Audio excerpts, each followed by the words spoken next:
Alors dans cette vidéo sur la méthode AlphaDog, je vais vous expliquer la culture canine. Je vais vous expliquer comment le chien perçoit notre monde. Donc voilà comment je fonctionne, moi le chien. Nous allons nous mettre dans quelques situations dans la peau du chien. Connaître la culture des chiens va vous permettre de comprendre comment ils fonctionnent. Nous sommes deux espèces différentes. Nous ne voyons pas la vie de la même façon. Pourtant, nous vivons tous sous le même toit. La nourriture par exemple. Quand je mange, moi le chien, je n'aime pas que l'on s'approche de ma gamelle, car j'ai peur que l'on me la prenne.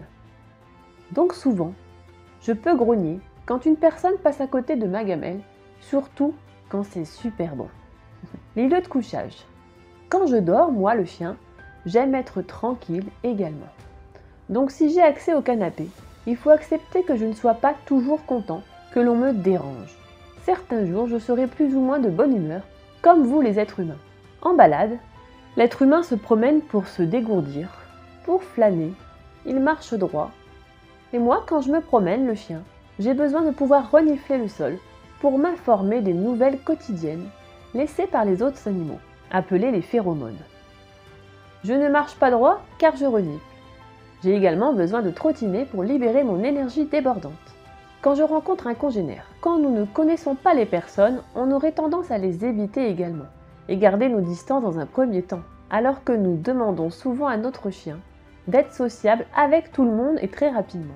Quand nous connaissons les gens, nous abordons les gens de face en leur serrant la main assez rapidement. Moi, le chien, si je ne connais pas et que je n'aime pas trop aborder, trop vite ni de face. Je préfère m'arrêter puis aborder de côté. Donc je n'aime pas trop être en laisse courte car je suis obligée d'aborder le chien qui arrive en face trop vite et de face. Je peux avoir une attitude différente en laisse par rapport à la liberté. La hiérarchie. Nous les chiens entre nous, nous mettons en place une hiérarchie afin d'harmoniser le groupe. Cette hiérarchie est souvent situationnelle, c'est-à-dire que chacun dans le groupe peut avoir des tâches différentes comme chez vous, les êtres humains. Les jeux. Le jeu participe au développement psychomoteur. L'utilisation de jouets pour l'enfant favorise le développement harmonieux du cerveau.